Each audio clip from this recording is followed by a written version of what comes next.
Thanks, Andreas, for meeting us here on this sunny morning. So I wanted to maybe start this conversation by talking about at least what I perceive to be a kind of shift in your work that's taken place over the past couple of years. I mean, your work has always engaged with techniques of abstraction and dealing with the space between the physical and the virtual. But in a lot of your previous work, you reference symbols and icons very explicitly, right? If you are talking about a ionic column, you will show that ionic column. But in your more recent work, like what you're showing at the fair here with Post-Ruin, and also the work that you did at Documenta, there's a certain abstraction of form that you're dealing with, where these blocks are not, I mean, they can be assembled into the shape of a tank or a phallus here, but they also don't need to be. So I wonder if you can speak to this kind of abstraction of geometry and maybe what brought you to that. Yeah. I guess I'm interested in this idea of contradiction. So that, for example, the Post-Ruin can be assembled into these iconic shapes, but then anybody can go and change it and reassemble it otherwise. So in the last 2 days, like the first day, the gallery presented it as sort of one of the iconic postmodern type of generic icon things.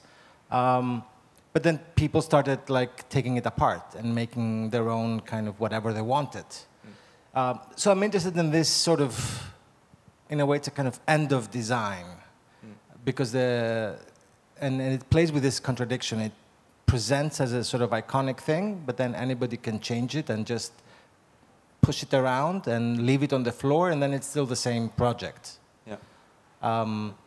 And this lineage of projects that started with Documenta physically goes back to the sort of internet experiments I was doing, where I was like picking forms out of object libraries and then copy-pasting them and doing all these things. And that's the first type of this project I did, was called Soft Ruin, which also refers to software other than just literally soft. And it was literally just taking, trying to make a ruin online and see if I can make something like fall apart and have this quality of a ruin that online buildings didn't seem to have. Online buildings don't grow old. So they kind of, you look at them 10 years later and it's just a sort of lame, dated rendering. The interface ages, but not the thing within the interface. Exactly, it stays identical, and then you look at the interface and it's like, so even the process is like really dated rather than old in a way that we can appreciate. So I made a copy of that building as a sort of soft, literally soft piece, referencing, of course, referencing the early postmodern sort of Gufram furniture, the foam furniture. And then it sort of grew from that. And then Documenta came, and the first one was in 2003. So it took like 13 years to be actually produced. Yeah. We waited for Documenta with their budget, questionable budget, to actually make it. Yeah. But so, I mean, there's, and this is very evident in your earliest work with Active Worlds, right, in Second Life, which is this kind of open world, and it's kind of a game, and it's inherently interactive. But, I mean, I see with this work, I mean, you've designed spaces before, like spaces to be used, and spaces to be kind of played with, but it seems like these works that you're doing now, they're much more participatory, they're much more interactive. And in a way, you know, over the past, 20 plus years, you have been interacting with ruins in all of these different ways, and you've been kind of performing this, this almost like desacralization, right? You've been kind of profaning these things that have such value, but now it seems like you're kind of giving that ability to a wider audience, to the public. Yeah, the first time that I convinced the museum to let me do that and let the audience do whatever they wanted was in in Istanbul in a space that in a show that Mary Spirito curated, and the people just went crazy because I guess they're so used to not touching anything in a museum or not, being careful, being quiet, and then suddenly there's a room where they can do whatever they want, and they really like do too much. So that was fun. And also in Kassel, with Polemos, the tank piece, even though it was not meant to be demolished every day, because they would demolish it when there was a public program, people just were attacking it. And the guards were calling me, and they're like, what are we supposed to do? So I'm interested in this. It's like letting go of control and letting go of this idea of the designer actually making something that is supposed to stay like that. Which it's an idea that it's already, in a way, it's past. Because like kids, for years now, decades, they would, instead of, you ask them for a photograph of a flower, my generation would go out and with a camera and look for flowers to photograph, and they just like Google flower. So that's in that sense. Yeah, I was just trying to keep up with the kids, I guess. Okay. Yeah, but I mean it's interesting because you, alongside this kind of realm of practice, you also have these models that you make. That you've worked with 3D printers for a number of years, and I wonder, how has this changed your understanding and your relationship to this kind of very long-standing practice of creating these weird digital hybrids that seem like they're falling apart, but ultimately they're quite clean, they're a bit fragile. Right? The 3D prints also started as a result of the internet and losing a series of designs in an online world because somebody stopped paying the hosting. And so I thought the next time I'm going to try to make them physical, to have some kind of hard copy. And that was like in 2001 or 2002, where the first 3D printing companies were just offering free prints.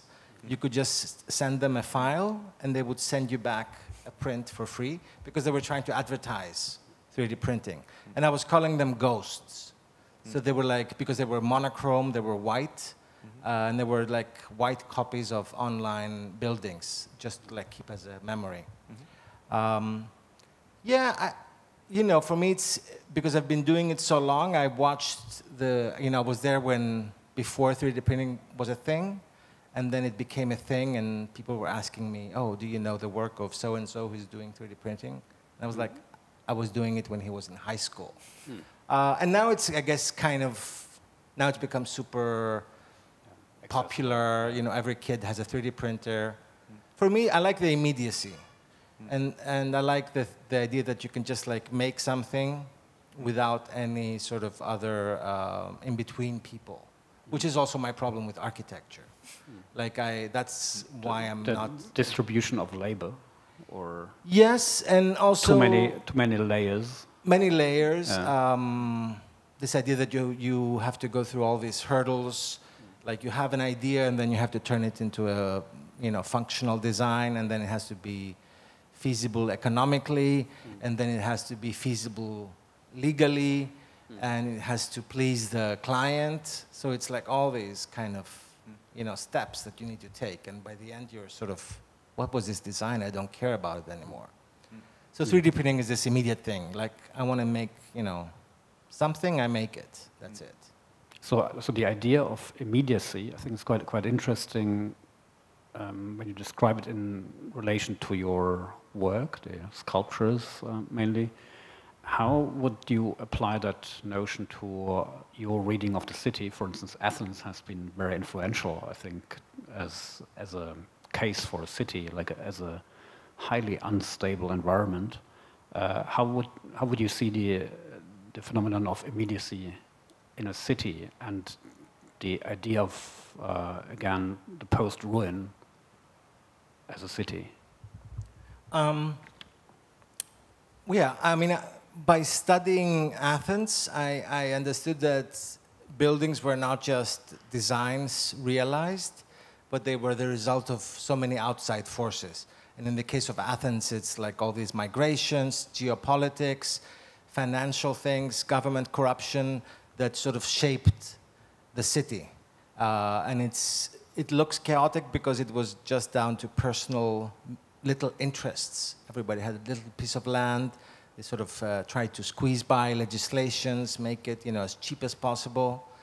And it resulted into something that is perhaps not a resolved design, but is very active. Almost like more immediate and spontaneous. Exactly. Exactly. More real than maybe spontaneous, and it builds up like a polished ruin. design. You know, it's like something that keeps going on. So with Athens, like you don't visit it for 5 years, and then you see these changes that you wouldn't expect, and they're not part of a design. It's not like comparing it to a city like Paris, which is a very resolved city. It has a sort of clear identity. Whereas Athens, like, for example, in the last 5 years, tourists come to see the graffiti in the city.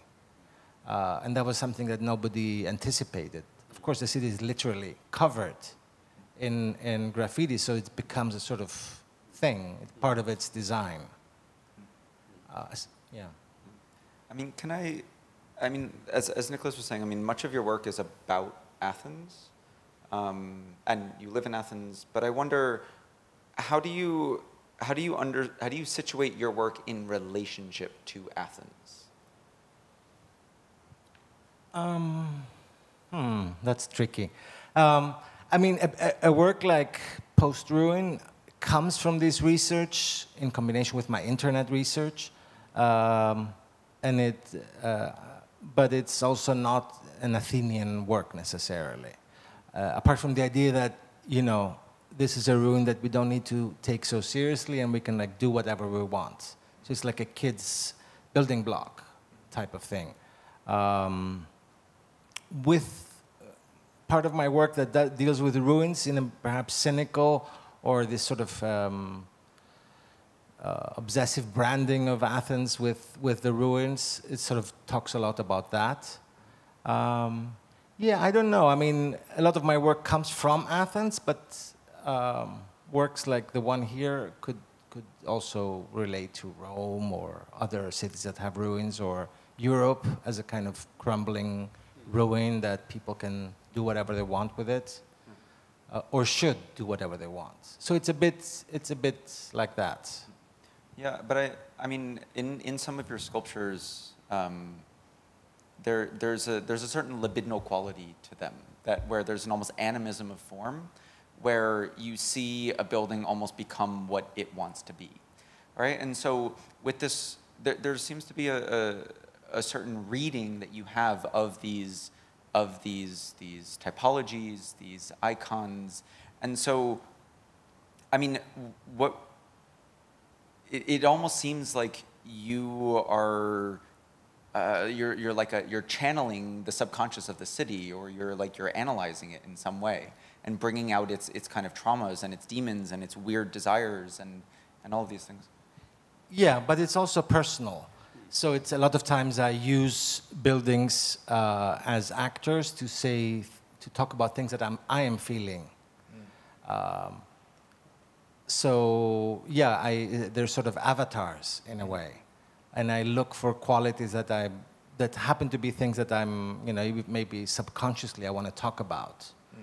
Okay. So it's not necessarily the city that you are analyzing. It's almost like these models are a vehicle for your own kind of psychological process.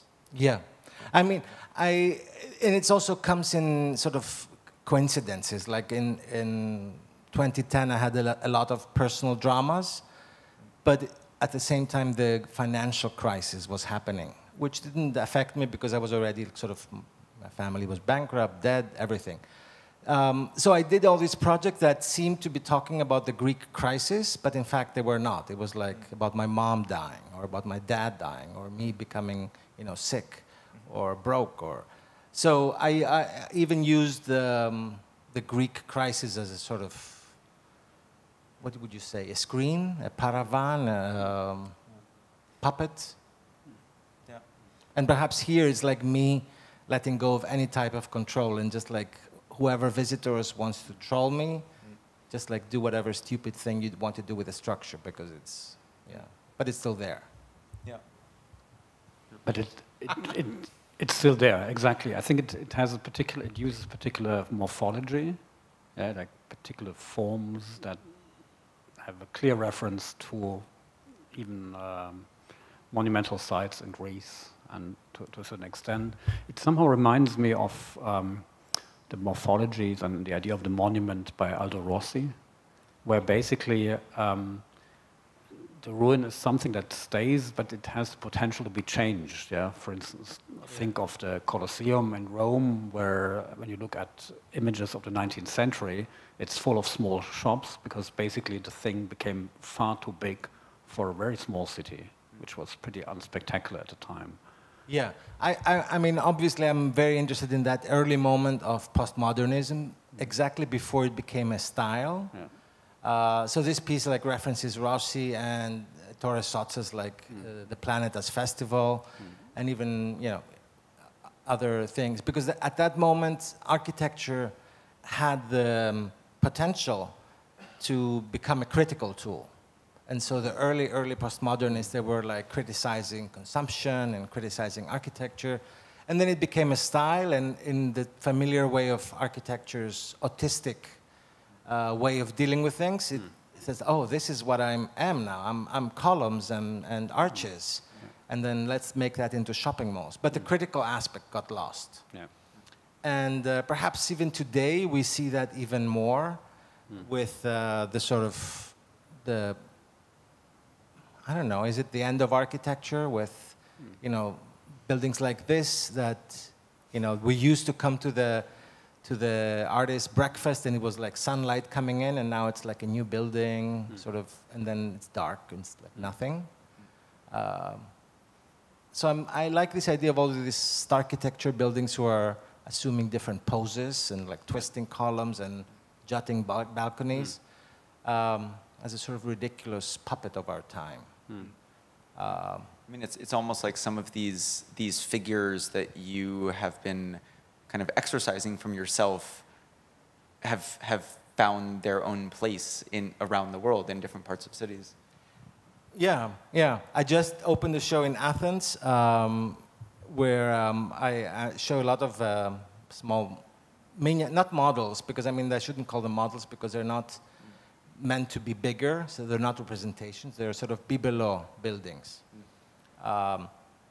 And they sort of assume that the different types of poses that architecture buildings do, like twisting columns, and they're also covered in graffiti from texts that I picked up, like from Keller Easterling text, like a phrase that talks about something other, but then I thought it looks like architecture.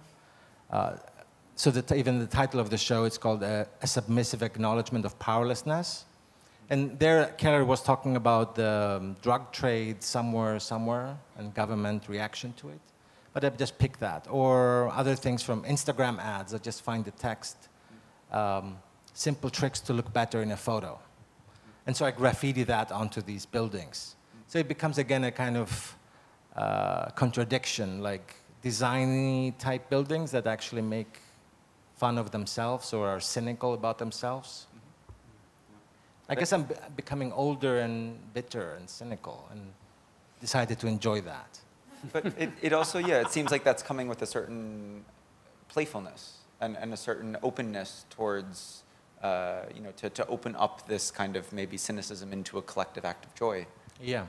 I mean, thinking of the poster run, right? Yeah. Also here, I mean, I noticed people on Instagram were kind of making fun of it, or somebody was like, "Oh, I turned this shit into something." And then I reposted that. And they were like, oops, sorry, I didn't mean it that way. No, but I'm like, it's part of it. There's no wrong way to rearrange it. Yeah, I mean, I see that we're starting to run out of time, but maybe as kind of a last question. I mean, these your works are constantly dealing with references, where it's bringing in other objects. But it seems like, I mean, are all of your references kind of the same? Like, is the Ionic capital and the Maison domino the same as like an Instagram post, and these kind of quotes, or how do you see these things?